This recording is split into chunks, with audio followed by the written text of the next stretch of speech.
Hi guys, welcome back to the Abby Cakes YouTube channel. Today I'm going to show you how to make a gingerbread house or a kit that you could gift to someone. So holidays, you know, everybody is giving and sending off lots of gifts, but there's nothing like a homemade gift, and especially one that people can have fun with. So these are perfect for adults, children, whoever, and they're pretty easy to make. I think the most work is in the dough, but they're also fun to make because we are going to add a little brick pattern to ours so that it looks like this. And then hopefully with their little kit and their gift, they can make something just like this. So let's start with the dough. I have melted shortening here. It's definitely not hot anymore. It's a little bit warm. I've had it sitting for a few. I'm going to pour this into a bowl. And I've got kind of a deep bowl here so that I can work with my dough and it not spill over too much. So next I'm gonna add in my sugar. Just gonna stir these together. Then I'm going to add in my molasses. So when I think of Christmas, I definitely think of gingerbread houses. One of my aunts every year on Thanksgiving or after Thanksgiving, whenever we could make it over to her house, she would have a ton of gingerbread houses already made, ready for us to decorate. It's kind of like an assembly line. She's got the houses, she's got rows of sprinkles, frosting, powdered sugar, the whole thing. So I love being able to gift a gingerbread house for someone to go and decorate. I'm gonna add my eggs in.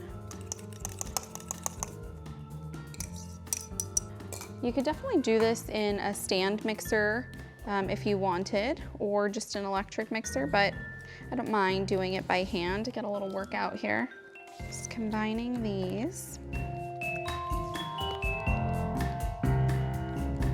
If you are going to try this at home, I will link the recipe below with all the ingredients and the exact measurements to use. Okay, that all looks pretty combined. I don't think we're missing anything down here at the bottom. So now I'm going to add in my spices, some salt, baking soda, and I've measured out 5 cups of flour, but I am going to reserve 1 cup just to start. Sometimes, depending on the temperature in the kitchen, I don't always need that much flour. So, get this in, and we'll just keep this on the side in case we need it. So I'm gonna start with a spatula here, and then I'm going to flip over to using my hands to work the dough.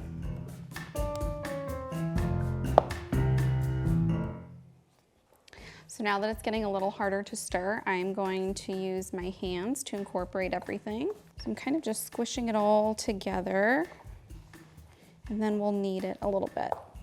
And it is pretty sticky, so I'm gonna add in a little bit more flour in just a minute. Trying to get the nice, perfect balance between too wet, too sticky, and not too dry. Just a nice dough that we can roll out. Make sure you get to the bottom here where the flour is kind of pulling. Smells so good, very molasses, gingerbread. This is the point where you have the kids come in and take over so you can stop working out and they can have a little fun. Okay, I think we're at a good point to add a little bit more flour. I think I'm gonna do half of a cup, around half of a cup. I just want it to firm up a little bit more. Okay, we are pretty close. It's not tacky anymore. But it's definitely nice and soft. Just really getting to the bottom. Just make sure I don't have flour that's not mixed in. It feels really good. I think it's the best dough I've made yet. So I'm gonna put this to the side, grab a silicone mat, and then we're gonna start rolling over here. Okay, so our dough is ready. I'm going to use a little bit of the flour that we reserved, and I'm just gonna do a little bit of kneading just to make sure it's all come together, and then we're actually going to roll right onto this mat. That feels really good. So I try and put extra on the mat, more than I need, just that way I can fill up the entire mat and do my cutting right onto here. Okay, so that feels pretty good. Add a little bit more flour. And I like to use a silicone mat that's the size of my pan so I can go straight onto here and right into the oven. Oh, this dough feels so good. Love it, no cracking or anything. If you notice any kind of cracking or flaking, if you will, at the top, it's probably because you've added too much flour, and it's really not that big of a deal. It will bake off and you won't be able to tell, and the gingerbread is supposed to be hard, so it's okay. It's a very forgiving dough. And I'm going to about 1/4 of an inch thick. They do rise a little bit when they're in the oven. They sort of puff up just slightly. And I'm gonna add a little bit of flour on top. There we go. It's also okay if it's not perfect. It's a gingerbread house and it's meant to be fun, so it's okay if your dough isn't completely even when you're rolling here. Okay, I think that looks pretty good. So I have some cutters here that I love. They're actually my aunt's and I borrow them from her every year. But I like these the best because they're perfect for me to gift. They're the right size to go in this box that I love. You can use bigger, you can use smaller, whatever you like. I just like these, and it's just 3 pieces. Very easy. So I'm going to start by cutting right onto there.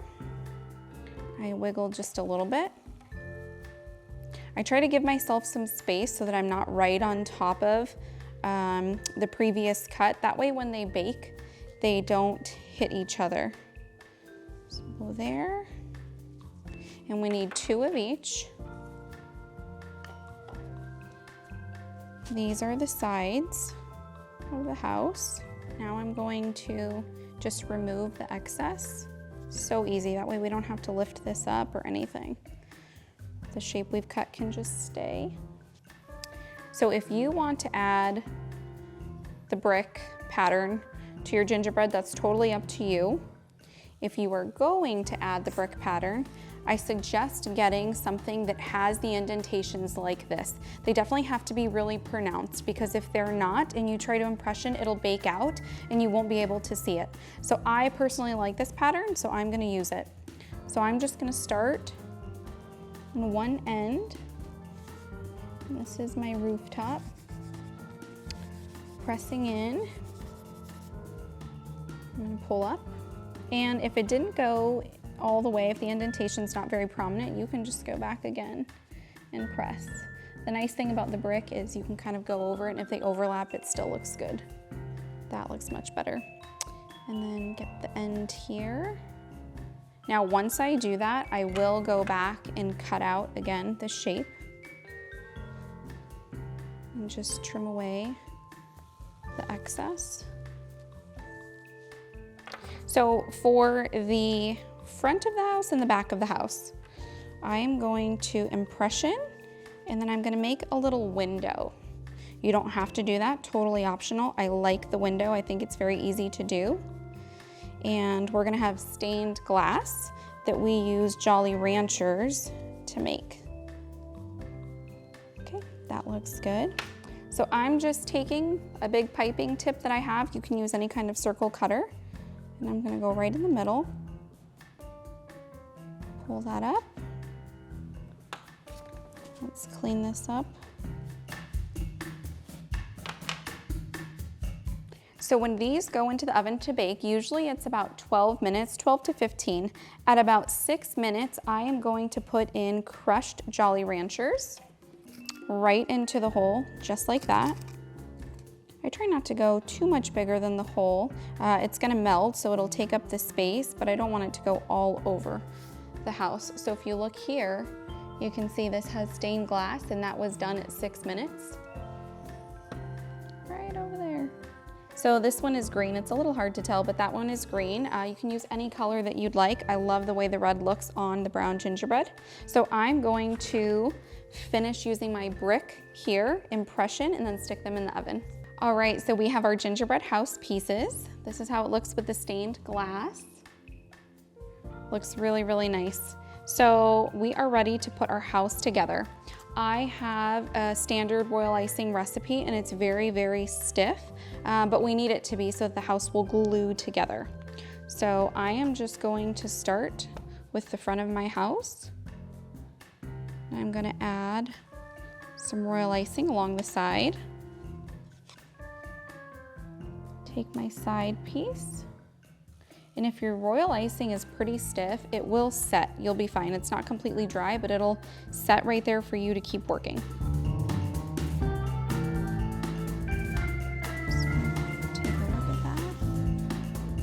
And I'm not too worried about if it looks messy or not perfect because it's gonna get decorated a little bit later. I just wanna make sure we've got good structure for the house to be decorated. So I'm gonna move to the back. I'm gonna make sure these are nice and snug. Okay, and then I'm gonna move on to the top.